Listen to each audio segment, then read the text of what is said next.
All right, what's going on, guys? Welcome to Quick Stix, the show where we talk everything PLL. This week we have a very special guest with us, Coach Stephen Brooks of the Atlas. Coach, how are we doing? I'm doing good. Thanks for having me, guys. Of course, absolutely. We appreciate you taking some time. Before we get started, we have a little bit of a tradition with guests on the show. That's right. Hit them with it. So we're going to put 11 seconds on the clock. We want to hear your top 3 side dishes at a steakhouse. Go. Top 3 side dishes? Yes. Yeah, the steakhouse. Garlic mashed potatoes, collard greens, and sweet corn. Damn. Oh, just he was 3 ready. off the bat. I was ready. We're And 2 for notice 2 the- on that. Notice the garlic mash, not Not Yeah. regular mash. Not no, regular mash. garlic mash. It's gotta be garlic. I love that. Because you're not going to get garlic on a steak. You're going to get garlic more on the mashed potatoes. So if they can put garlic on the mashed potatoes, I am all set. And then I do a half dip of mashed potatoes and then a bite of mashed potato. A dip of steak and mashed potatoes all in one. Collard greens are left on their own. That's the best answer Mashed we're going to hear to that That's question. an SAT answer. I love With a little gravy, not too A much. little bit of gravy. Just a little bit. Okay. Strong answer. That's good. Go ahead, Matt. Wow, that was great. Well, thank you very much for being here with us. So, for the few listeners that might not know too much about you, give us a little background: where you're from, how you got into lacrosse, and so forth. Well, this can go on for a while. I'm originally from Libertyville, Illinois.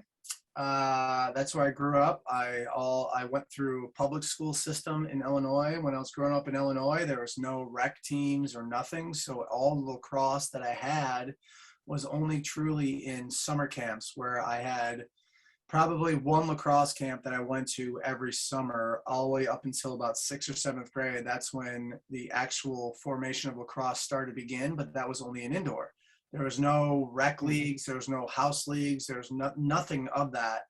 And I just started picking up only because my brother came home with a lacrosse stick and he said, "Hey, look, check this out. I'm going to play lacrosse." And then I picked up a stick and immediately started swinging around everywhere. My mom goes, "Get him out of the house." I'm the youngest of 4.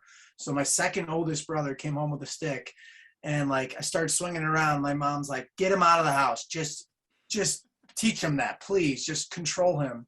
And that's where I really picked it up. And then in 4th grade is when I started playing, but I didn't have anything. So it was to me, lacrosse was something different that I absolutely loved to do, because the ordinary things to do in my area was soccer, football, that was it. And I just wanted to be different than everybody. And I wanted to just go on my own beaten path, because that's what I believed in. I didn't want to follow in the footsteps of everybody else. I just wanted to pick up something that was completely different. And I picked it up, and there was only 19 high school teams in the state of Illinois when I graduated my senior year. And it wasn't even a state-sanctioned sport. So not being a state-sanctioned sport, it was just something that I absolutely was drawn to. And my mom, who was a big fan, she loved it right away. And unfortunately, I lost my mom going to my freshman, sophomore year in high school. I lost my mom to lung cancer. So I latched on to lacrosse because she was a huge fan. But long story short, it was just my best friend, Greer Hanlon, who was a year ahead of me, got recruited to go play at Denver. And right when I noticed that, him being recruited, I was like, I think I can do something with my career and do something about it. So unbeknownst to me, I never thought that my life would pan out to the way that it did today. I was just hungry about lacrosse. My senior year, I was getting recruited I was going to go play Division III soccer and lacrosse at Wesley College, until my aunt came about to me and said, "Hey, you can, if you really want to go to Division I, you can go try to do prep school at this at Bridgeton Academy in North Bridgeton, Maine for a year. You won't lose eligibility, but what it does is, I'll be honest, the year I lost my mom, I literally just said, you know what, I'm good with school. I'm just going to play athletics." I was at multiple roads. I never knew where I was going to go. I was the youngest. I didn't really have a drive to know where I didn't have a path. I was too young to understand that nature of losing my mom and having that driven path of that mom influence that I had in me. So I kind of had to dig myself out of my own hole. and just try to focus on what I had to. And my aunt approached me about prep school, which was able to correct a year of eligibility in high school to replace that bad year. So I wasn't able to clear the clearinghouse when I graduated high school. I apologize. And then I went to prep school to try to get into the clearinghouse. And from there, I mean, everything took off from there. But like, that's where I went to Syracuse and everything. But like, I was really just like an unsung hero and just a kid that just loved the game, that just wanted to be coached and was just a sponge everywhere I went and just wanted to be taught. And just, I had the right people in my life to guide me to right areas. And I took that opportunity and I did everything I possibly can with it to lead to me to where I am today. Wow. That is a fantastic answer. I very sorry to hear about your mom, obviously, but sounds like she was like your drive to everything. And still is my drive. Sure, I love that. So this is actually a good segue. So I want you to tell us about your college experience. You seem a little modest, so let me add some context. You are a two-time national champion. You won the McLaughlin Award in 2008, and we are not going to mention that you won it over Paul Rabel. But if you want to bring that up, you can. You can bring that up if you want to. But tell us about your. He lets me hear. Trust me, he lets me hear it every year. Does he? I beat him out for that, and I beat him in the national championship. Wow, in the game too. Wow. So tell us about your time at Syracuse. I mean, I'll tell you what, guys. My first ever practice at Syracuse is a fall ball. And at the time, that was when Mikey Powell was a senior. And playing with Mikey Powell, you're going into the school. I'm just in way head over heels. I don't know what I'm getting myself into. I don't know what's going on. I'm a lefty, and I'm just like, all right, where do I fit in? I'm just a kid from Illinois. So and back in the day at Syracuse, we would do line drills, and right from line drills, we'll go into full field fast breaks, situational stuff. That was the tradition, because we want to play fast, and that's the game, the way that we want to play it. And it's transition, and it's just try to play as fast as you can. So we always did transition drills. So of course, I'm in this line, I break over my shoulder and I catch it righty from Jay Pfeiffer, who was like an All-American goalie. And I'm coming down in a fast break with my right hand, my offhand, and I see Mikey Powell at point, Brian Crockett bottom right, and then Brian Nee bottom left, all of who are All-Americans. And all I think about is, oh my gosh, please throw a pass that Mikey can catch. Please throw a pass that Mikey can catch. I come down, I draw the rotation, I throw the pass, and I was just like, please get it there. And I threw a perfect pass to his right hand. And I look at him, I was like, yes. And Mikey catches it, fakes behind the back, and in one motion, he goes like this, and he throws it back to me. And he looks down to the bottom corner, which would be Brian Crockett, which you would do in a traditional fast break. And I look down, I don't see the ball. And by the time I look back over, the ball hits me square in the head. And I get laughed. I literally get laughed off the field by going, oh, what are you doing? Like, you're from Illinois. What are you doing? Aren't you supposed to be our water boy? Come on, get off the field. We can't have this. And I was like, oh, geez. Oh, no. Ryan Powell was a volunteer coach at the time. And Ryan Powell pulls me aside and goes, hey, Rook, hey, the game's a lot different at this level. It's fast. It's physical. Just play it that fast. You have the speed. Just play fast. You have all the confidence. There's a reason why you're here. Prove everybody wrong. And from that moment that he told me that, I was like, you know what? You're right. I have to prove these people wrong. I have to buy into what got me here and stick to that so I can make a name for myself and then learn along the way. And then after that, it was like everything just settled down for me, and I was just able to rise to the occasion and just do something about it. But playing at Syracuse was a dream come true. I mean, I was verbally committed to University of Denver, when I came out of Bridgeton Academy.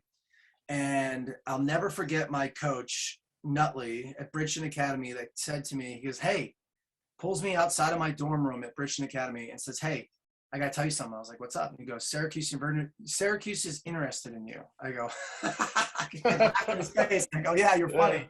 He goes, no, I'm being serious. Desco is overnighting in an application process. Do you think you can fill it out? I was like, are you serious? He's like, I'm dead ass serious. I'm like, yeah, I can fill it out. He's like, how many finals do you have? Well, I got to study for 2 finals and I got to write a final paper. He goes, all right, well, just do whatever you can to fill it out. So like the next day, like the next day, I'm just anticipating this application, doing all my final stuff, fill an application and send it in. And I was just like, no way. Like, this is not going to happen. No chance. Like, Syracuse is going to take an opportunity on a kid from Illinois. I was already told by like UMBC and Maryland, Coach Cottle, who became my Bayhawks coach. But coaches that say, I don't want to take a risk on Illinois, I'd much rather take a risk on a Maryland kid that's more established than a kid from Illinois. And so, like, I fill it out, I send it in, I do my paper, I do my final exams. I'm going through the summer, and then I'm talking to like the Denver coach, who happens to be Coach Monroe, who ended up being my boss for 3D lacrosse when later down the road after I graduated, I worked for 3D, who he started. But he calls me one day and he's like, hey, what's going on? I was like, hey, coach, sorry, I'm still waiting to hear from Syracuse. He's like, yeah, we got a month before school starts. I was like, yeah, no, I'm still waiting. He goes, yeah, but you're still coming to Denver, right? I was like, yeah, until Syracuse comes. The very next day, I got a call. My dad got a call, and my dad comes into the family room. I'll never forget this. I'm just laying on the recliner, and my dad comes in behind me and like grabs me by the shoulders and like squeezes him and just says, hey, Steven, I got a call from Coach Desko today. I was like, yeah. He goes, you got accepted. I stood up and I go, are you serious? He goes, yeah, you got accepted. I was like, I was going nuts. And then finally I realized, I was like, wait a second, my dad determines everywhere I go. Dad, can I go to Syracuse? Is this cool? You want to go to Syracuse? I was like, Dad, it's a dream come true to go to Syracuse. Are you kidding me? All I used to do back in the day is record the Final Fours on VHS tapes. And I would always watch them. And it was always Syracuse in the national championship game or the Final Four. And I would always go outside, pause it at halftime, imitate what I saw the Pals do or some guy try to do, and go to my side yard and then come back in and watch the game. And so, like, the fact that my dad is saying, yeah, you can go to Syracuse, I'll go. I was like, oh, yeah, let's go. Let's go. That's crazy. I have an opportunity to go play at this school. I did not think that my future would pan out the way it did, but I was going to work hard for it. Yeah. And the hardest thing was calling Coach Monroe the next day and saying, hey, Coach, Syracuse called. And he goes, and I got accepted. And, Coach, I'm going to go to Syracuse. Good luck. Click. And just hung up. Oh, no way. And I was just like, oh, my gosh. Never visiting Syracuse, never doing anything. I said yes. I go out there. I visit. Everything's good. It leads me to my freshman year, and like my years throughout there was like a learning experience because I was hurt a lot of the times. My freshman year, I was healthy. I played on the second line midfield, and I was on the face-off wings. And then my sophomore year, I started. I mean, to the point to where I had I'm sure we'll get into this later in the chat, but like my drive and work ethic went above and beyond anybody else's drive and work ethic. My theory was, if I can work harder than anybody else, I can be great. And the quote that stands out in my mind is, what you do in the dark will shine in the light. So whatever I did when nobody was looking, the opportunity, when the lights came on and the opportunity that I had to shine on the field, I would shine because that was my drive, because I worked so hard at it. And that was my goal, is to prove everybody wrong, because coming from Illinois, I was always told, hey, yeah, you'll probably be a D midi or a clearing midi, and you probably won't see the field till your junior or senior year. Hey, just, I understand you're going to Syracuse. Don't get your hopes up because you probably won't play, yada, yada, this and that. Yeah. And my mentality was like, you know what? Yeah. I'm going to prove everybody wrong, and I'm going to show you why I deserve to be at this university. And from that day one, when I got there, to the end, I worked my ass off every day, day in and day out. I was always dealing with injuries. I tore my ACL. I dealt with a bulging disc where I had to get surgery at the end of the year. And like, honestly, my healthiest years were probably my freshman, sophomore, and my redshirt senior year. Everything else than that was always dealing with injuries. And there's just always a drive of mine to prove everybody wrong and say, you know what? I understand what you see where I'm going to be. I have a different vision. I want to prove everybody wrong and do what I can to make myself be outstanding as I possibly can to make myself on that field. And you know what? being at Syracuse with all the alumni and the legends that come through that program, they always came back and talked to us, and they would shine a light on us and say like, hey man, I see what you're able to do. Like, I love what you're able to do. And you're a lefty, you're an outside shooter. I love it. Keep grinding, keep grinding. And the alumni base was so supportive that gave me more momentum to make me become the better player that I wanted to become, because of the support that you had. Like, you go to Syracuse to win national championships, obviously, and be the predominant program of every NCAA. But like, for me, it was like, I needed to prove everybody wrong, and I needed to make myself have my own vision and just drive out to go and pursue that vision. And that's literally what I tried to do from day in and day out. Being the last one off the field because I was always wanting to take the bucket into the locker room, because I always wanted to be the last one to shoot. I would always take the bucket and be the first one on the field because I always wanted to go out there and shoot. Everything that I did was determined on my ability to not have hesitations by saying, oh, you know what? I can go do this or go do that. You know what? I practice in about an hour. I'm going to go get my reps in, and I'm going to go make myself better. To the point to now, my sophomore year all the way to my senior year, I would run probably a 6:30 mile every day before practice just to get myself warmed up, ready for practice. Because I told myself that I need to be ready to go into practice in full condition form, and not needing the warm-up and everything. The warm-up will help me, but the warm-up prior to that will make me a better player, so I don't need to take that extra 15 to 20 minutes to get myself acclimated to the stick work. I'm already acclimated with my lungs. I'm already acclimated with the conditioning, so when I get into practice, I'm ready to go full force. And the experience was unbelievable. I mean, I got to tip my hat to Syracuse to give me the opportunity to go play there, and it was a blessing in disguise. That was probably, I mean, I was just talking to my Bridgeton coach just about 10 minutes ago before you guys got on this call about what was the difference between, because I never had an opportunity to ask him, what was the difference between me? He's like, I saw the tools. You were just a construction manager understanding how to use the tools. And I knew that if you got taught the right way, you can do something about it. And it was just that was the opportunity. It was just the will of the way to make me do everything I possibly can. I know it's a long-winded answer, but like, I come from a very different background than most kids, like an untraditional, non-traditional hotbed.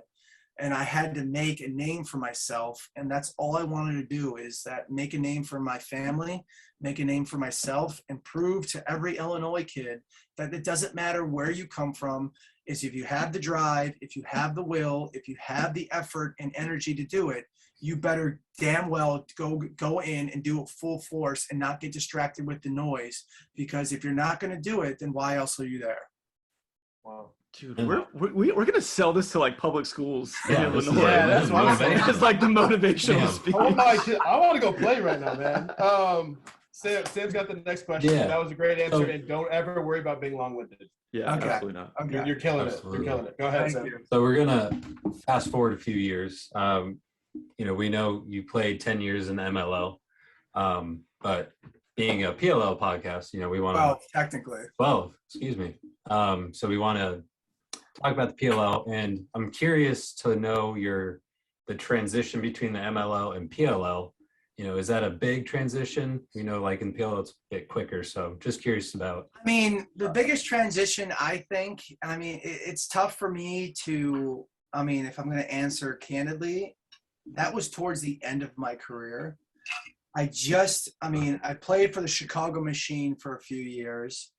And then the year I was about to get married, I took a year off of lacrosse when I was working for STX, and I played LXM. And then I did LXM because I was an STX sponsored athlete, and they were sponsoring LXM. I did LXM for a year, and that was great. It was a good experience, but it reminded me of this is not what I meant to be. And then I went to the Chesapeake Bay Hawks and had a lot of success there, won 2 championships there, and that was the best program I ever did. And then I got traded to Florida, and where I finished my career MLL wise. And I knew that was the end of my career, and I told myself that I just did not want to say no to a new league. It was just tough for me because having a kid and then training and doing everything like that, it just became a bigger hassle when I'm spending more time away from my family than I am training for a profession that, like, I mean, it pays well, but like, that's what I love to do is lacrosse. And I was at crossroads where I was like, all right, what am I going to do? I'm going to give it everything I possibly can in the PLL and see where it goes. And unfortunately, I played in 2 games. That's it. And my career didn't extend in the PLL as much as I wish. But the transition from the MLL to the PLL was amazing, because shrinking the field, most people don't realize when you take away 10 yards in the middle of the field, like when you cross midline in the MLL, you actually have almost 3 to 5 seconds to think about what's ahead of you before you enter into the arc, and then you can play to see what you go from there. When you take away that 10 yards, the moment you cross midline, it's almost like, oh shoot, I'm right there in the offense, and you have to learn how to play faster. And the game was played very fast in the right ways. They, by shrinking the field, made the game faster. And then, as you can see, in the first year in the PLL, it was blowing out of this world. Everybody's like, whoa, what is this? Like, what's going on? It's a faster game. It's a more skilled game.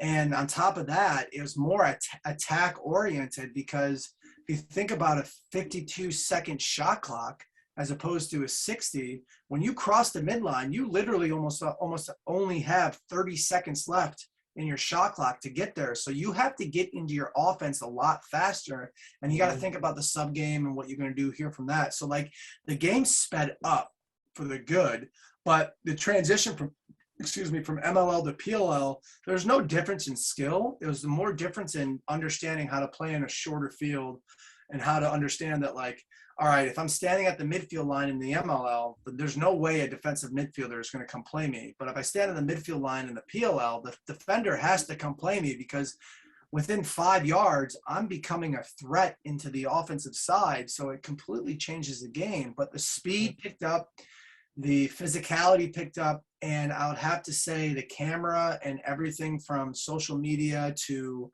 getting lacrosse on the market, PLL did it the right way. Agreed.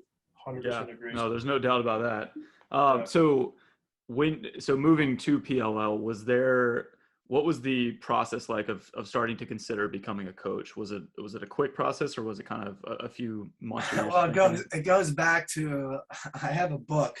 I don't think it's here. No, it's not here. I have a book that I wrote in probably 5th or 6th grade, and it was about me becoming a professional lacrosse player. And the transition, like, was, my mom was my biggest fan. So the part of me playing in lacrosse and having lacrosse as a drive is for my mom, is to fulfill the dream that she saw me have. And everybody else doubted me. No way lacrosse is going to be a professional sport. No way you can make money off of it, this and that. And my mom is like, well, go do whatever you want to do. If that's what you want to do, then go do it. And so it was like it was a drive for me. So like, in my head, being from Illinois and being at Syracuse, I've always said to myself, I want to give back to the community and go back to Illinois and teach these kids everything that I've known, and show them that it doesn't matter where you come from. Again, it doesn't matter where you come from. What matters most is how hard you work at it to get it. So when I transitioned to like the PLL into a coach, I knew when I was on my way out, I came into peace. And I think that's a struggle, as most lacrosse players come to, is understanding the come to peace in the game. The game gave back to me way more than I can ever give it. So my job to me was like, I came at peace. I have my family. I have my wife. I want to settle down. My next step is I always want to be involved with lacrosse. I always thought college and wanted to coach high school, but like, I never thought that professional lacrosse would come this quickly.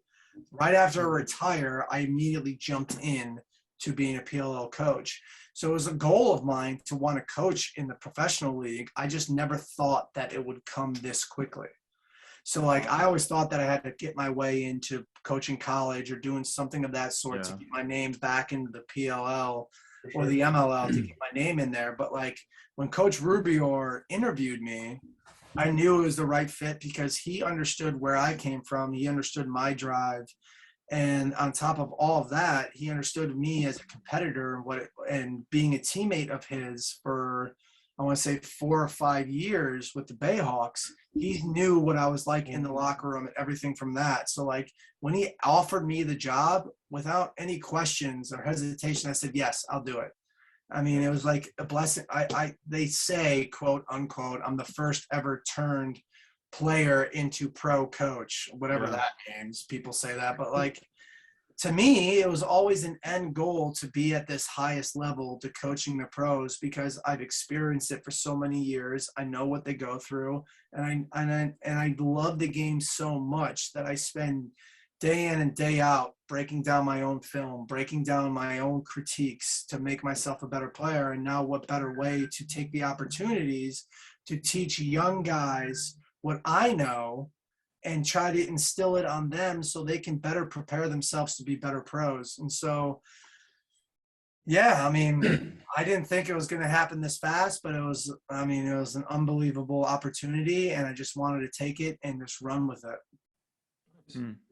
And we have some listeners that are new to the sport, and I'm curious, what is your role with the Atlas? Is it offense, defense? So right now it's mostly for the last 2 years, my biggest role was like warming up the goalies, face-off wings, and then just implementing my 2 cents here and there with offensive schemes. Coach Rubier does a great job and listens to all of us.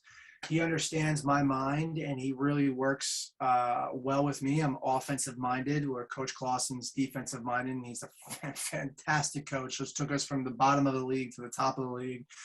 But just this year, Coach Rubior gave me the keys to set in more implemented offenses like set plays, and now he handed me the keys to become the power play or I would say man up coach and run the man up. And like taking on that role is a heck of an opportunity. But the biggest thing that I did for the first 2 years is try to be a sponge and learn as much as I possibly can about the game. Because when you're a player, you don't understand the nuances of what goes on between the lines and what goes on between the backgrounds of salary cap or building the right team and who meshes well, who doesn't mesh well, who's a guy that people don't like and you want to fit him in, and you're just trying to build the best team possible. To whereas like I've been through that. I've been through multiple teams. I understand what it means to build a championship team because I've been on the Bayhawks and won 2 championships with them. And so the biggest transition I had, my role was just to be anywhere that the coach wanted me to be, I would go do it, which was warming up the goalies, work with goalies and face-off wings and doing whatever I can there, to the point to now this is my 3rd year, and now I'm entering into becoming more offensive with Coach Rubes, where he trusts me, where I can run now all of our power players or man up plays and our set plays and implement a little bit my thoughts in the offense. So it's like when you ask somebody what their role is in the PLL, a lot of coaches will have a defensive coordinator, offensive coordinator, and then they'll have a head coach that bounces back and forth. Our position is Rubior is the head coach. He's also the offensive coordinator. So what I try to do is I try to just find things individually that I see a player can improve on in a game, and I'll tell him my 2 cents of what I see. And then after games happens, I'm breaking down film and I'm sending individual films to the players and talking to them about, hey, you see this? You see how you caught this and you really didn't see what was developing in front of you? You kind of put yourself into a position and caught and just dodge right back into the offense. Think about where the ball's transferring to and then dodge to where the defense isn't to make the defense have to shift over there. And that was more of like my specialty in trying to teach each player individually and what I think they can do to make themselves a better lacrosse player. And to the point, that's where I continue to strive on and still do, and breaking down film. But now I have more on my plate, which I love, because now I can continue to coach the game to the best of my ability. Yeah, it's pretty fun time to be an offensive coach on the Atlas, I gotta say. Yeah, give me man up with promo. Yeah, anyway. So okay, we want to go into a little bit about the draft. Actually, I'm curious what the draft prep was like. Were you guys reaching out to former coaches and players? Were you just watching film, combination of both? What was that like? I'm a nerd.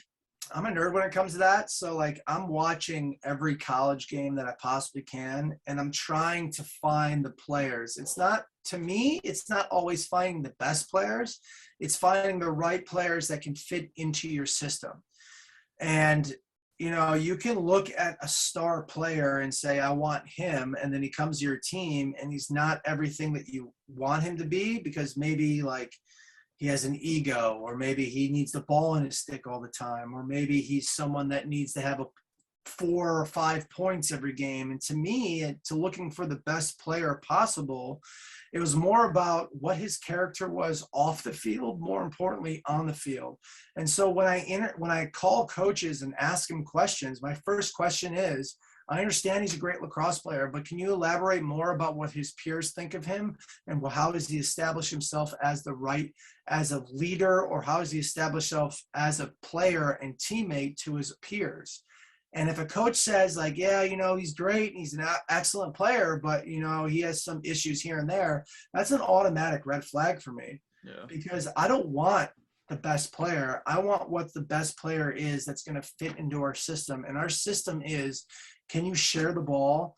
Are you unselfish? And do you care more about the success of your teammates than your own success? And if I can find the right players to go do that, then that's the going forward. So when you're looking at the draft, you're calling all these coaches, you're watching all these game films, and you're trying to find what's right and what's wrong. And to me, the biggest thing is when a star player doesn't score, how does he react? Does he run up to the group in all excitement and like hoot and holler and say, yeah? Or does he just trot to them and just throw them fist pumps? Or is he a guy that like, when he scores a goal, he looks for all the attention? Or does he immediately run to the next guy that gave him the assist or made the play happen? And that's the guy I want. The guy I want is that cares more about the success of his teammates than he does of himself, and wants to care about winning. So when it comes down to drafting players and looking at the college draft, that's what we truly looked for. And that's the biggest thing, is what coaches said about their character, the player's character off the field, and how the peers looked at him.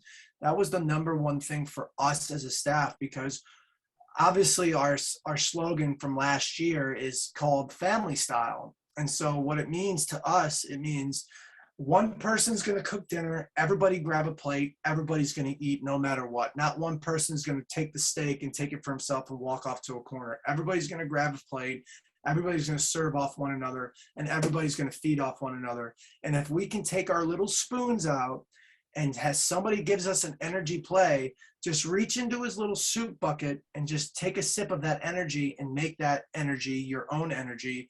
And let's expand from there and have more people involved for the success of the team.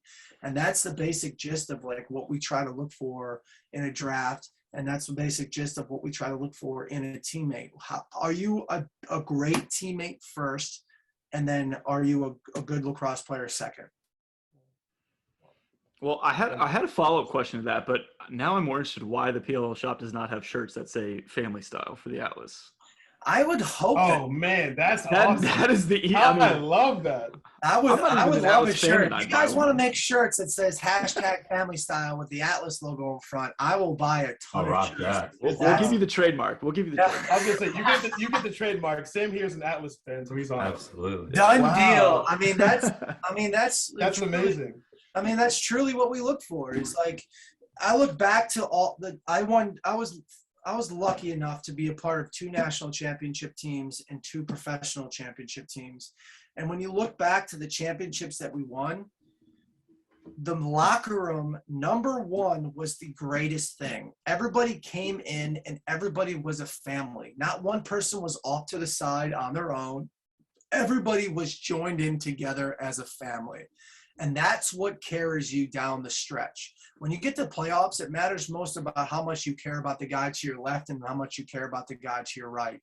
So like when you look at that from a championship standpoint, that's what we wanted. And, the first year was, a little rocky with the bubble. And then, Coach Rubes then came to us and said, you know what, I want to blow this team up.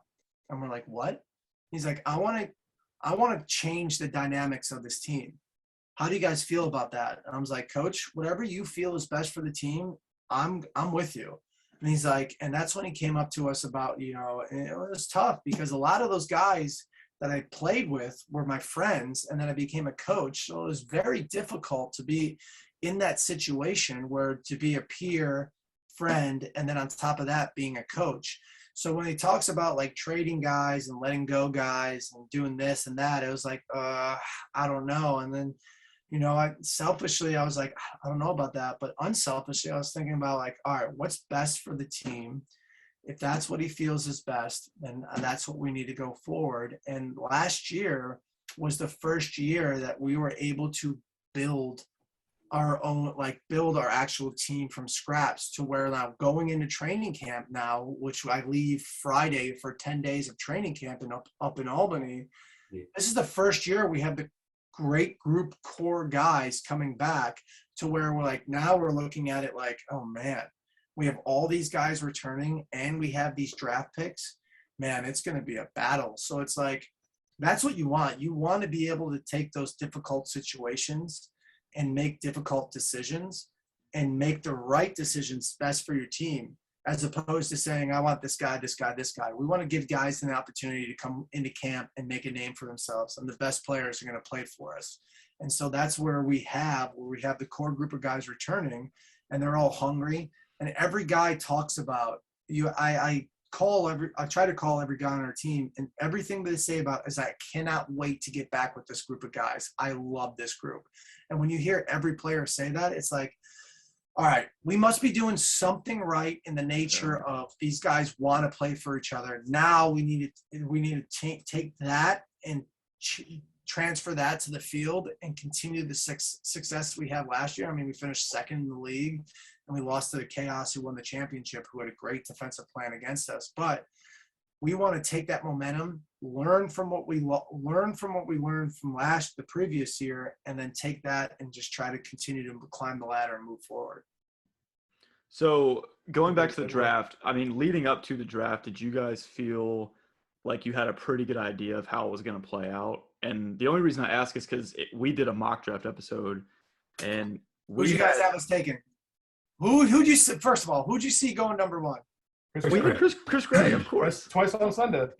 Yeah. Easy. So we And had Matt Moore you guys. going to you guys. We had you guys taking Matt Moore. Yeah.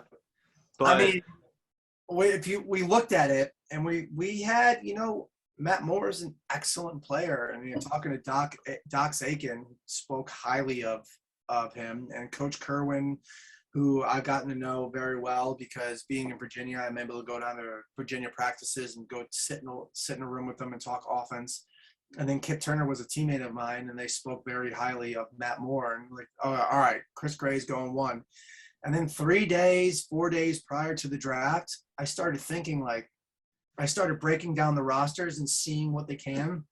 And I was doing that prior too, but like, as the draft is coming, you start thinking, all right, what happened in the previous 3 weeks in college lacrosse? What happened? Who's outstanding? Who's playing well? Who's this? Who's that? And I started thinking to myself, I was like, I think Chrome could potentially take Logan Wisniewski. wow. You actually thought that. That's crazy. I honestly thought that. And some people are like, no chance. Chris Gray is going one. I was like, I don't know. They have Randy Statz, who's an excellent lacrosse player. They have Dylan Malloy, who's an excellent lacrosse player. They have Jackson Morrow, who's another good lacrosse player. But they just lost Jordan Wolf, Ned Crotty, John Galloway, and Joel Light. And so you're thinking like, all right, they're going to need a lefty. I think they're going to take a lefty. Wisniewski is on Maryland, number one team in the country. It's going to be hard to bypass on Wisniewski. I was like, I think we can get Chris Gray. And we're all like, nah, I don't know. No. Right. So like the draft comes up, and we're sitting there, and throughout the draft, I'm pretty sure this is your next question, but like throughout the draft, Coach Rubior's at ESPN headquarters. I'm FaceTiming with Coach Clausen, talking to him live at the draft, and the only communication we have with Rubior is through text messaging. And so he's text messaging us this. He's like, I don't know. It's between Gray and Wisniewski. I don't know who they're going to take. What do you guys think? Yada, yada. And I was like, well, we had a solution. If Wisniewski number one, we'll take Gray. If Gray goes one, we'll take more. I mean, you have Jeff Teed on the left side. How you can't replace Sure. Jeff Teed. You mean That's correct. the greatest thing that Coach Matt Brown, who's a friend of mine, said to me, he goes, you know how we call Gretzky the great one? I was like, yeah. We call Teed the next one. I was like, Wow. Wow, what a compliment. He's like, Love that. he is. I mean, he Put that on a goes, t-shirt. I'm not kidding. He's the next one. So it was like, with hands down, he was obviously the guy we had to take. Everybody was like, how are you going to take him? He missed his entire season. It's like, if I hear a Canadian coach say he's the next one, I'm taking that. Yes, every So, time. like, when Every we come time. to the conclusion of like our draft this now, it's like, all right, we got Chris Gray is out on the table. It's like, take him. We can have the best lefty and potentially the best righty ever to play college lacrosse. That is a problem when you look at the field. And on top of that, you have Jake Caraway, who's just as good as Chris Gray and can stretch the field. So adding another player that's just as good as a Caraway, it causes problems. So it was like, to us, it was like, let's create a problem for other teams to have to think about how to defend us. Let's not bypass Chris Gray. And if you noticed, we had 2 picks in the first round, 2 picks in the second round, and 2 picks in the third round. Yeah, we noticed. And so it's like, when we go through the draft, to us, our draft was about like, let's get the guys we need. And we felt as if, you know, we needed a hybrid guy, which was either going to be Moore or Gray. We needed that righty guy that can do both. Boom, we got him. And then we said we wanted to improve in the LSM area. And then Kobe Smith was there. Like, boom, let's take Kobe Smith. Everybody has spoken highly about Kobe Smith. And when you watch him at Towson, he's a transition nightmare.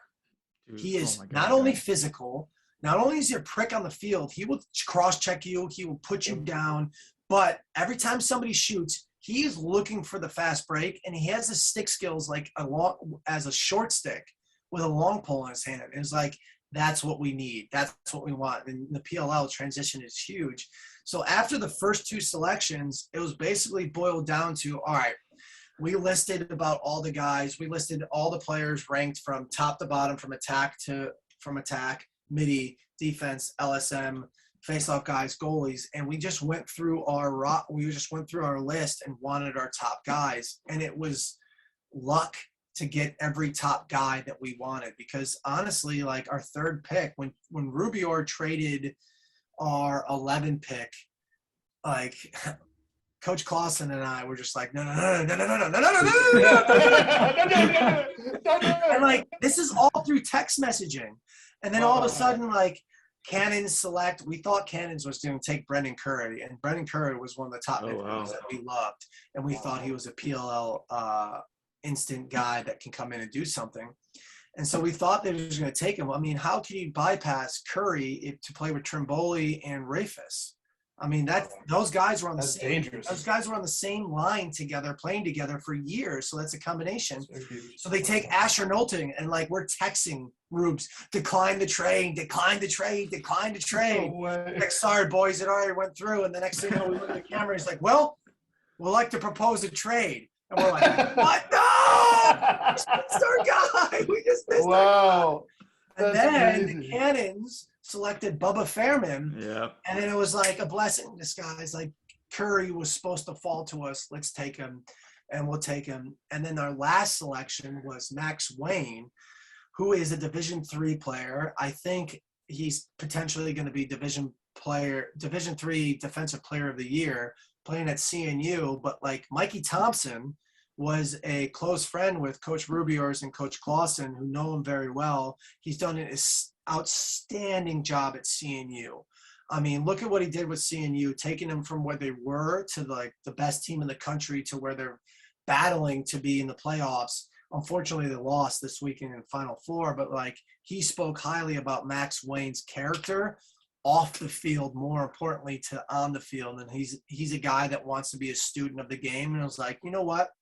There's other guys out here, but it's very rare that you hear a D3 kid like that caliber. And you know what? We want to give him an opportunity to go play at the next level. Let's see what he can do with it. And so like, after the draft, we're all looking at each other and be like, oh, wow, We Yeah, he just killed it. got every guy that we saw at our number one positions that we wanted personally for our team based on what our criteria was, and we got them. And it was, I mean, it was awesome. I mean, come Friday, I can't wait to see what the first practice is going to look like, because, you know, these guys are going to come battling, but like we made our roster better.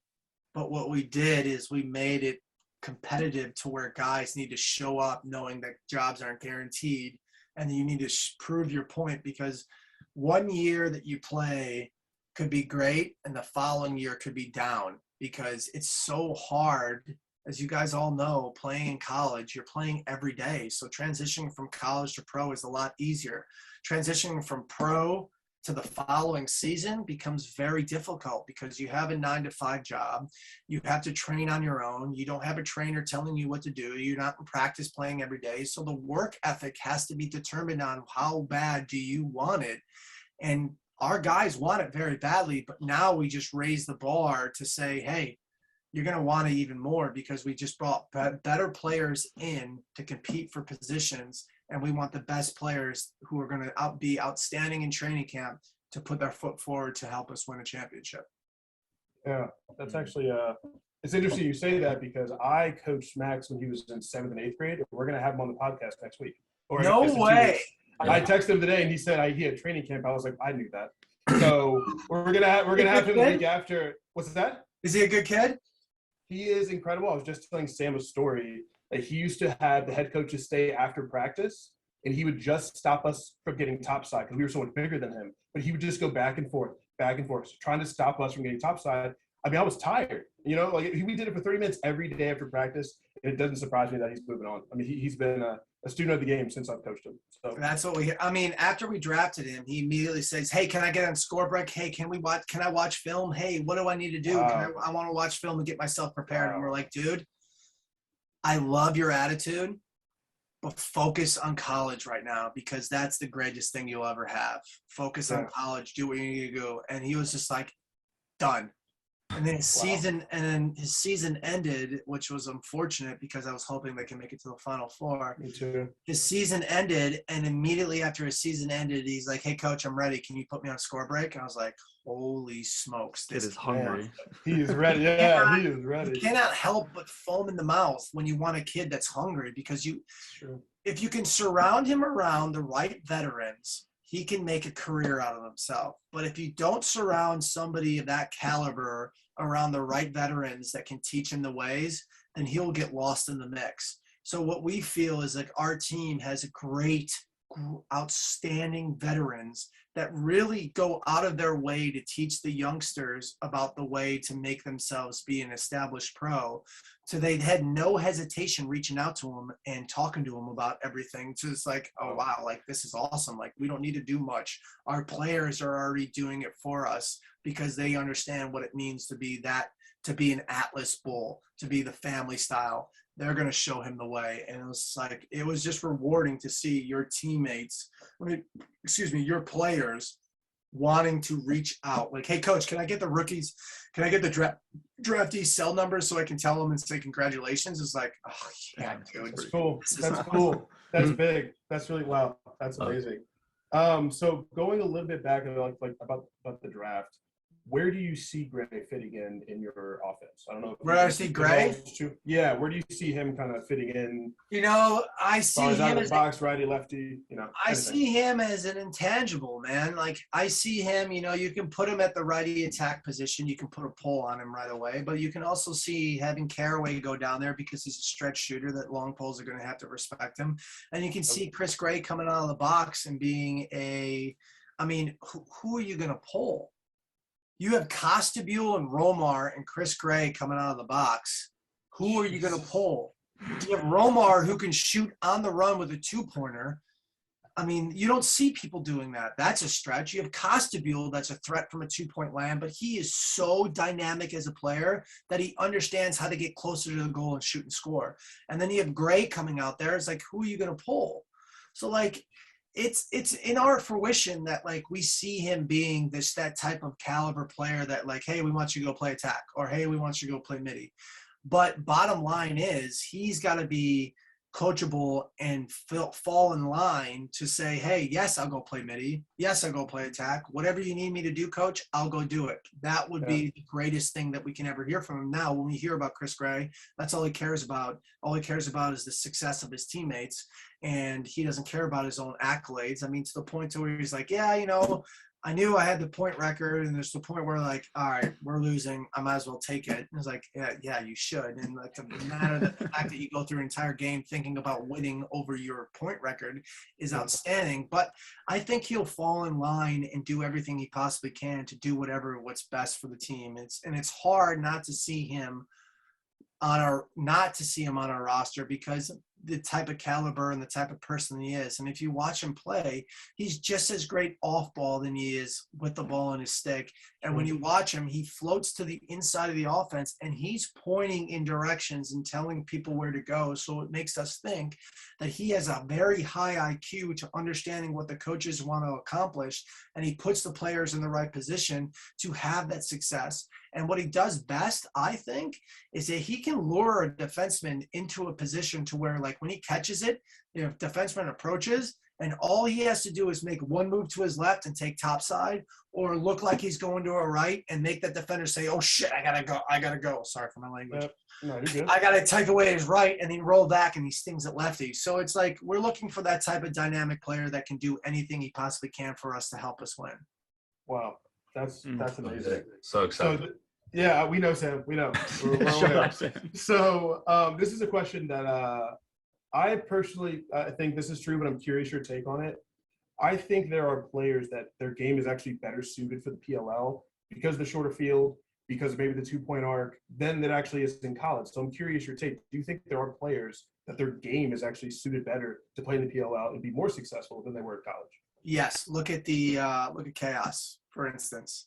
Chaos is, I would say 90% of their offense is all Canadians. Yep. They play in the Canadian box style, and if you watch how they play above GLE 6-on-6. They don't play behind. So that's like a box style. 5-on-5 is box. If you add 6-on-6, that's an intangible. So like a lot of Canadians struggled in the MLL because most MLL coaches are predominantly on that fundamental like American style lacrosse, where Coach Towers, you know, I tip my hat to him because he thinks differently, and he thinks about Canadians and the offense, and it's very difficult to defend. And you know, these guys that come in from from college to the PLL, you look for those types of players, and like the Canadian players have an outstanding handling, outstanding finishing ability, and it's just about like how can that guy trickle into my offense to make it be outstanding. Like look at Mark Cochran, for instance. Mark Cochran on our team is an outstanding player, but you watch him play, he is so crafty off the ball. Whereas at Virginia, he was like a go-to guy. And now at the PLL, he's off ball, and he's one of the better finishers I've ever seen finish the ball when he shoots it. And so you see that in a lot in college, like college coaches try to trickle the guys into an offensive structure and try to force themselves around it. But as a coach in the PLL and the pro game, you try to see how that guy's game can correlate to the PLL. And if you can see like number 8 on St. Joseph's, I forget his name. He is going to be a PLL player, I think. Watched him against Yale, and I was like, holy cow, this kid is legit. And he doesn't get the publicity that he should because he's at a St. Joe's, and because of his of the school, unfortunately, he doesn't get the limelight like most ACC and Big Ten schools do. But I could see that player being a specific role player in the PLL because of how he plays and how well he handles with pressure and how well he handles with people on his hands. He still gets shots off. So that's like kind of what you look for in players, of what can separate themselves, what separates themselves in college, and how does that separate themselves in college, and how can that correlate to the pro game? And you're trying to find those finer tuned things and making them a best player. I just wish there was 20 teams and having all these guys come out. It's unfortunate, you know, you have 8 teams. The league is going to grow, I feel. Like Rabel's doing an outstanding job in growing the game and making it bigger. But unfortunately, right now we only have 8 teams, so there's a lot of guys that could go unnoticed in the draft, and then you see in the player pool, and you're looking at the player pool. We get updates all the time, player pool, and you're looking at it, it's like, man, that guy's available. That guy's still available. Yeah, for Holy sure. How, man? Yeah. Like, how is that? Yeah. And it's tough to crack a roster. It's Yeah. so hard to crack a roster, and it goes back to what I said before. It's like, are you coachable? Are you able to Are you able to care about the success of your teammates more than yourselves? And are you able to fall in line and do what you do best? And then what you don't do well, just try to allow other people to correlate that into your game and try to make them have that success with it. Wow. Love that. So Go ahead, I Matt. feel like you've kind of already answered this, but we're going to ask anyway. So Sure. what are you most excited for the Atlas this season? You know what? I'm just excited for these guys to get back together as a group, as a family, and we have unfinished business. You know, last year, I still have yet to watch the last game from last year. I cannot watch it. I cannot watch it. It pained me so much to watch the game because you know what? Chaos did everything. They triple pulled us. Good. The only team ever in all year triple pull us and then put a shorty on Lawsy and put a shorty on Caraway. And we didn't have a response for that. And now it's still looking like, shoot, we didn't think of that. We did a terrible job as coaches as preparing our players for every situation. That's on us. So now our job is to say, okay, now we have to think about every situation possible that a team will throw at us to make sure that our guys are ready to whatever a team throws at us. We always have a counter. So obviously the big end goal is to win a championship, but our first main goal is to win the first game. And then our second goal is to win the next game and just continue to work from what our weaknesses were the prior week and make it our strength. We had a lot of success. If you look at the statistics, we did do very well all around from offense to defense. We were always ranked, but it's like looking at that, we're unsatisfied. Because you look back as we got kicked out of the semifinals, that's not good enough for us. So our job is to now just dig deeper, dig our heels in and say, no, we need to be better. We were good last year. We can be greater. We can push ourselves to be great. And as long as our 4 principles, whatever our 4 principles are going into this year are, we need to maintain our 4 principles. That if we can check each box of our 4 principles, we will win every game, because every game we lost, there was an unchecked box, and that is not acceptable.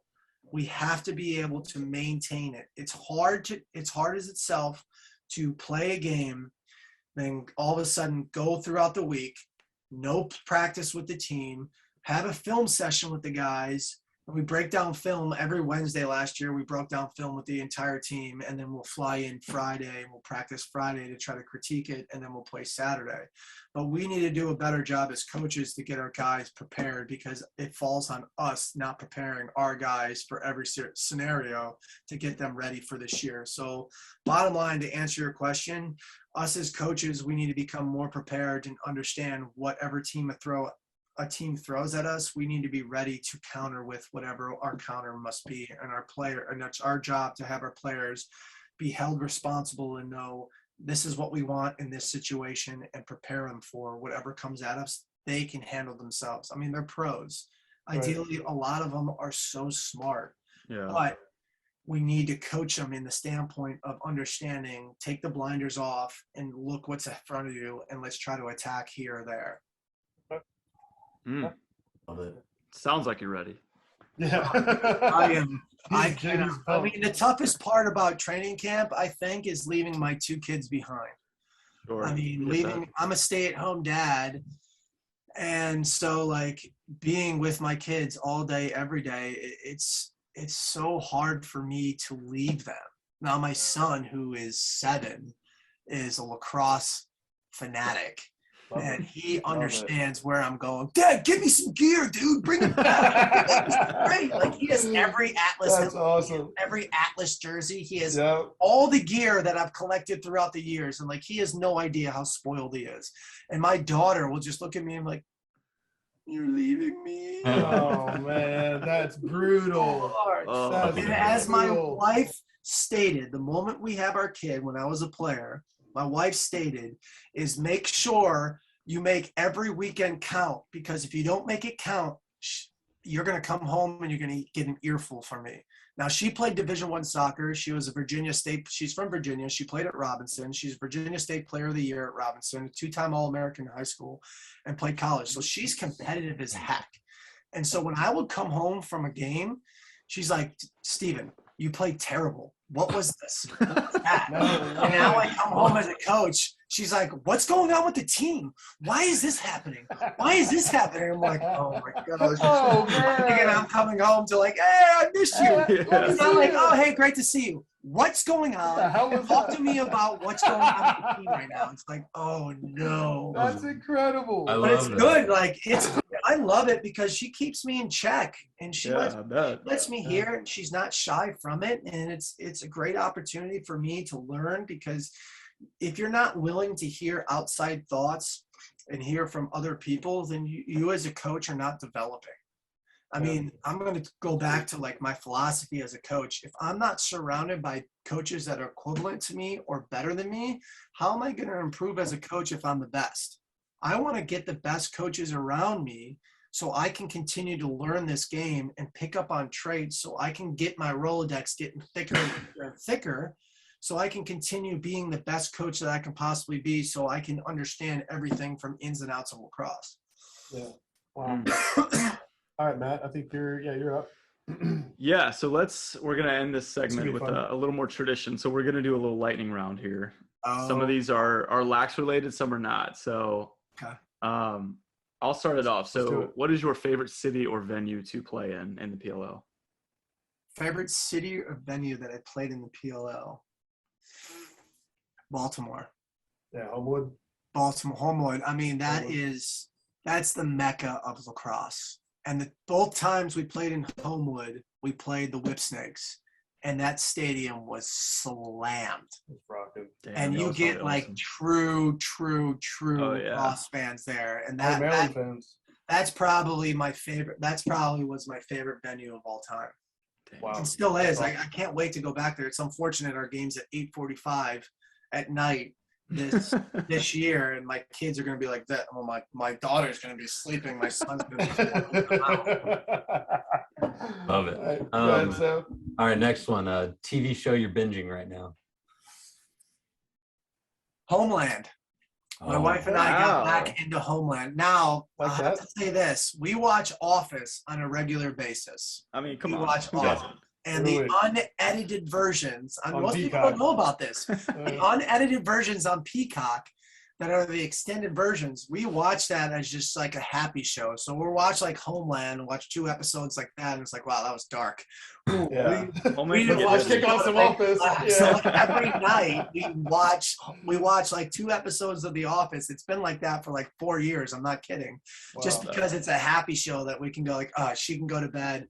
Well, when she goes to bed, I'm up till like 12, 1 o'clock at night. I'll go to bed and I'll watch a college lacrosse game, or I'll watch a lacrosse game, or I'll watch my own show. But Sure. personally, a show I've been on is either We Own This City or Ozarks. Ozark. Matt's a big Ozark Fantastic. guy. He loves that. We just finished it. Loved it. Yeah, it's No a good spoilers. show. No We Own spoilers. We Own This City is an awesome show I because haven't heard of that one. it's on HBO Max, because it talks about Baltimore and it's true stories about Baltimore. So me now living in this area gives you more understanding of what like the city of Baltimore is like, and it was not good. It was not good as a whole, from the police brutality to like people not being able to walk in the streets because they're afraid to get beat because they're walking in the streets. That's not good. Right. And right. it's like it's good for me to understand that, so I can better myself and understand what's going on in these communities, because obviously we all know, especially what happened yesterday or at that elementary school. It's just like, it's not good. It's like, why do we have so much hate in this world? Why can't we just love and cherish one another and just move forward? Why do we have to care about what somebody thinks of me. And that's today's society. Everybody cares about what somebody thinks. It's like what somebody thinks is one thing, but you don't need to go out of your way and do this and do that to hurt somebody. It's like, love each other, be as one community, and let's grow as a nation and make ourselves better, and as opposed to just always fighting. It's not fair. I like that. Not fair. I Like today, I hugged my kids so hard before going into school because of what happened yesterday. Yeah, That's a sure. fear. That's a huge fear. It's like we're not safe. No matter where we go, nobody's safe, and that's scary. Yeah. Mhm. No, that's true. 100%. I'm voting Stephen Brooks for State of the Union next year. but the next question I got is, it's kind of a tough one, but if there was a rule in the PLL that you could change or add, what would you add or change? Fighting. Yeah. No, I think he's saying you'd take it out. Would you take it out, or I wouldn't take it. I would add it. you'd add it? Okay, Wow. I love that. I Love mean, that. that's what everybody sees. Like, if you notice in the PLL, between Wow. MLL and PLL, the PLL games have gotten more heated. Oh yeah. For And sure. like, if you're gonna fight, it's just like indoor lacrosse. Those guys Yeah. are able to fight. Let 'em go. Now everybody says, "Oh, that's so wrong. Fighting shouldn't be in the game." Yes, I understand that. The biggest thing I would take out or add would be, I don't know. The PLL has done this great job of They have. introducing everything. Shortening the field was huge. Hmm. That is Yeah, we asked this to Jake Pulver from the Cannons, and he struggled with it too, because he was Yeah. like, "It's a perfect league right now." Yeah, he was like, I like it. I mean, he was just talking about the push in the back around the crease, Yeah, the crease diving. He Well, said, that's always based on the ref and the ref and the ref's experience, because refs Yeah. that come from college that goes there, they're automatically going to call it. yeah, And then you see refs that have been in the pro game that we know that won't call it because the person dives. mhm, So like the biggest thing right there is making initiating contact with the goalie. Yep. I would probably add more challenges in the game. The coaches have 3 challenges as opposed to 2, because Oh. there's a lot of games that go on that you throw a flag and you lose it, you can't challenge again, and there's another call that you lose. You lose a timeout. What most people don't realize is that you lose a timeout if you don't use it in the PLL. So if you don't use a timeout in the first half, second half you automatically lose a timeout, so it doesn't carry over. So it's like, give us an extra challenge to try to challenge a play, because clearly it's such a fast. I mean, look at Maryland versus UVA in 2019 when the ball hits the crossbar and clearly bounces And it was in. Oh yeah. out of the crease almost, Yeah. and bounces out, and they call that a goal. Allow coaches to add more challenges, and 2 challenges, 3 challenges in a game, so you can make the game a little bit better. Like that. I like that a Damn, lot. that's a actually. good one. Go So ahead, Matt. next one, either college or pro, who's the best defender you've played against? I mean, Brody Merrill is Good one of answer. the That's a good answer. That's a good answer. one of the most annoying defenders I ever had to go against. I played against him in college, and then I always had to play against him in pro. I'm almost convinced he broke my knuckles right here, because he always is just so nagging. He's always I got a mosquito right there. Got him. He's always nagging. So like he's always if you notice how Brody plays, he's always a free slide. So whenever he plays defense, he's got the green light to go at any time. So when you beat a guy, you're like, oh no, I got this. And then he comes out of the blue, and what he does so well is he throws his stick in the vicinity of where you're going to shoot. So when you shoot, it's either bottom hand or top hand that he pokes, and it jams you to the point to where like you go throw a pass and he just leaches out and he just intercepts it. I would probably say he's probably the toughest defender that I have ever gone against, as opposed to Joel White, because Joel White is just annoying on the field. Mm. He is so annoying because he's between the lines. He's one of the best players I've ever seen play the game. Love it. Wow. Most Joel White was a short stick coming into Syracuse his freshman year with me, and then they transferred him. He couldn't shoot for snot. He was a heck of an athlete, and But he has a handle. When I say this, he couldn't shoot. He can always get by his guys. His shot wasn't always there, and they give him a long pole, and we're like, what are you Yeah. doing? Like, Yeah. guys, Lethal. guys terrorizing us. I mean, he is. He's I would my s- inspiration for bounce Yeah. passes. I would probably He's the say first Brody one I saw. Merrill is probably the best defender I've ever gone against because, I mean, look at his career. He's still playing to this day. Still a ground ball machine. Oh, Yeah. he is Machine. so The good. Indian Still pickups on rocks ground balls. Monster Mash. He still rocks Monster Mash. No way, does he? Dude, last year was the first year I ever saw him not using it. I was like, way. hey, we're in the huddle. So when you line up in the huddle to go out in the field, you line up team to team. And I'm standing back there and Brody's in the back and I tap him on the hip and I go, yo, what happened to your Monster Mash? He goes, Brooksy, they stopped selling it. It's hard for me to find it. I got to do regular mesh. I was like, oh, Gotta get on the black market. we're going to do well today if you don't have your Monster Mash. Don't say that. Yeah. Wow. Sam, Love you're up that. next. So most memorable game in college, bad or good? Most memorable game will probably be against Hopkins. To my senior year, the rumor was that we haven't won on Homewood in over 10 years. And we go to play Homewood. And I'll rewind a little bit to give you a little bit more background, is that prior to that, for 2 games prior to that, we played Virginia. I stuck the game-tying goal to head us into overtime. And then the following week, we played Georgetown. I stuck the game-tying goal to head us into – we lost to Virginia. Then we stuck the game-tying goal against Georgetown. We won in double overtime. And right before that game, I'll never forget, there's a super fan.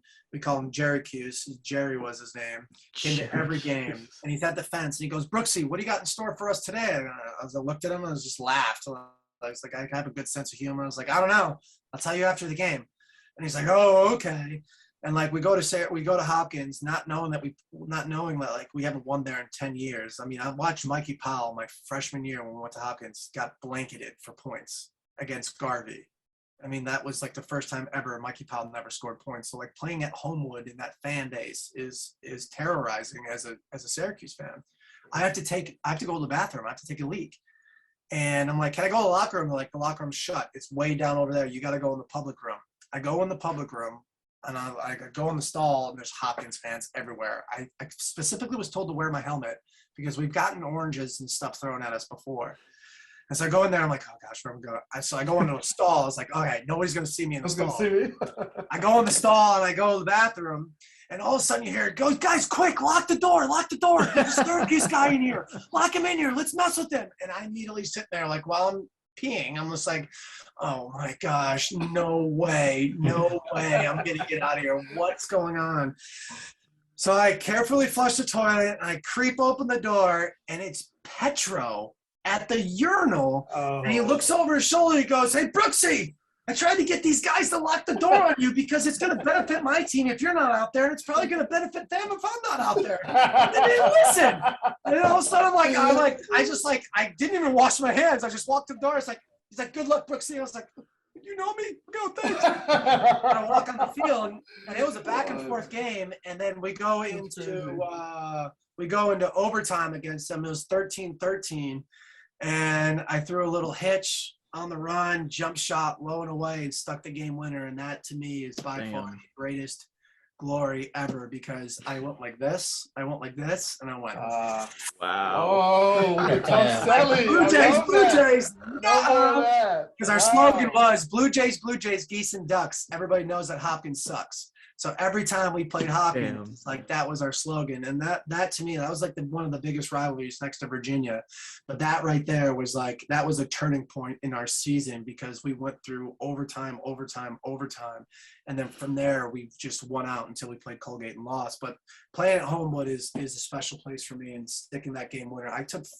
I thrived on beating teams at their home field. Yeah.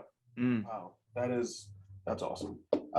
So last lightning round, pretty easy one. What do you do to get away from lacrosse? I hang out with my kids, man. Okay. I mean, my kids are the greatest thing. If I cannot get away, I mean, I can't lie. I have a stick in my hand probably every day. Wow. I mean, my escape is playing lacrosse. I mean, just like today, I was out in my backyard throwing against the wall, and I was like, man, I got to get ready for training camp. And then my son comes out here, and he's like, hey, Dad, can we have a catch? I was like, yeah, dude. And we're having a catch, and then I'm like banging against the wall. And it's like, afterwards, I was like, wow, I feel good. Yeah. Lacrosse was always my escape. Mhm. But if I can't have that in my family and my family as well, my biggest escape is trying to go out and like go hiking or go mountain biking or try to do something of that nature, just to try to get outside to quiet noise That's awesome. and just go explore the earth. Wow, that's incredible. We were actually just camping in Utah a couple weeks ago. yeah. It was incredible. It was awesome. There's something to be said about being in touch with the earth. 100%. And I learned it through a Native American, Brett Bucktooth, who taught me. I mean, he was a sophomore when I was a freshman. And all 4 years, he taught me the ways of the Native Americans, and to the point to where when I was on the launch and we drafted Lyles and Miles Thompson at the same time, to the point to where like they don't go out. So like I never went out too. So like every game I would go out to dinner with those two and sit with them and talk to them about their culture and their heritage and like what the game meant to them, because I want to learn more about the game, because it is a medicine game. It is supposed to be played for a certain reason, to get out your stress or to be a healing game or to make yourself be just yourself in all natures. Win or lose, it doesn't matter. Playing lacrosse is a great escape. And finding out, learning more about their culture, about the game. I mean, it's the oldest sport in America, but learning about it just made me become closer and closer to the game of lacrosse, to where lacrosse is my entire life and blood. Like if I need to get away, I'll go walk downstairs in my basement with a lacrosse stick and start throwing a ball against the couch as a little escape. I don't have any other escape beside my family. Lacrosse was my escape as a child and as a player, to go out there and express myself through lacrosse, to now where like I fall back, I need a stick in my hands at all times to make me feel comfortable. Yeah, I do have to ask, did you play with the Brattons when you did the LMX tour? Were they on that team that year? I think they were. I played in 2 or 3 of the games, and I think they might have still been in college, but I played with them in 1 game. I believe that was Austin. Okay, gotcha. Those guys were. Oh man, those guys were. Good. We still go back and watch their highlight reels. I was gonna say I always watch Shamel and Ramel's highlights. Now, if you put those two in the game of lacrosse now, oh man, I think it's a completely different story. Unfortunately, social media and like everything of that nature wasn't really truly around, and the traditional areas of lacrosse was there. It's just like it was tough still in the MLL, but like I think now the game has been so much more creative and more open to like the styles of lacrosse, that their styles will fit into this generation of lacrosse. They were like Mikey Powell broke the barrier, but they were the closest things next to Mikey Powell to change the dynamics of lacrosse and how to play and the swagger that they had. And the biggest thing that I loved about them is the swagger and how they carry themselves on the field with like a chip on their shoulders to prove everybody wrong. And the swagger that they had was like, wow, I want that. That's what I want to do. I want to backpedal like them. Well, Kato Mate, man. Kato Mate. Walk with a swagger. Like if you don't have a swagger, you got to find yourself. And that's what I tell every kid. And I know it's not a question, but I tell every kid, it's like, they always ask, well, how can I separate myself from everybody else? I always ask them, what's your why? They go, what? I'm like, why do you play the game? Well, I love lacrosse. So it's like, no. It's not just because you love lacrosse. There's a deeper meaning why you wake up every day and why you want to pick up a stick and why you want to go to practice and go through all that treacherous practice and the grind and everything. There's a why. Yeah. What is your why? And the kids are like, what? And I was like, I was unfortunate enough to have my why being like, I want to play through my mom, and everything I do still to this day is just to make my mom happy and just to prove everybody wrong. But it's like, if you can figure out your why and what makes you flip that switch on before you go on the field, anything can happen. But if you don't know your why and you're just playing because you love to play, it's like there's always going to be just a miscommunication in your game. But the moment you figure out your why of why you play for, who you play for, and what you play for, that will transition your game into a much more serious realm of understanding of where you need to go and how you need to achieve those goals of where you go. Wow. We need a sequel to this book you wrote in 5th grade. I'm telling you. Yeah, definitely. You'll at least sell 3 copies. I really don't think it's here. It's somewhere, but it's I don't know. It's somewhere, but it's a book Well, about. if we ever get part 2, we need it on Amazon. Yeah, Stat. 100%. Yo, my buddy, you guys have you seen String Man? A comic book? No. Hmm. Check out String Man. One of my good friends, John Carrozza, who I played at Syracuse with, is really writing comic books of lacrosse and the Native American way to the point to where he's almost going to make it a John Carrozza? yeah, it's going to be like almost he's like close to the point to where like he maybe can make it a cartoon. Wow, that would be That's awesome. Yeah, I love I that. got a couple copies. I should send you guys one. I would love it. It's It's like on it's Amazon, like a too. children's book, but it's Yeah, like it's like a comic book that he does about lacrosse and the Native Americans. It's really cool.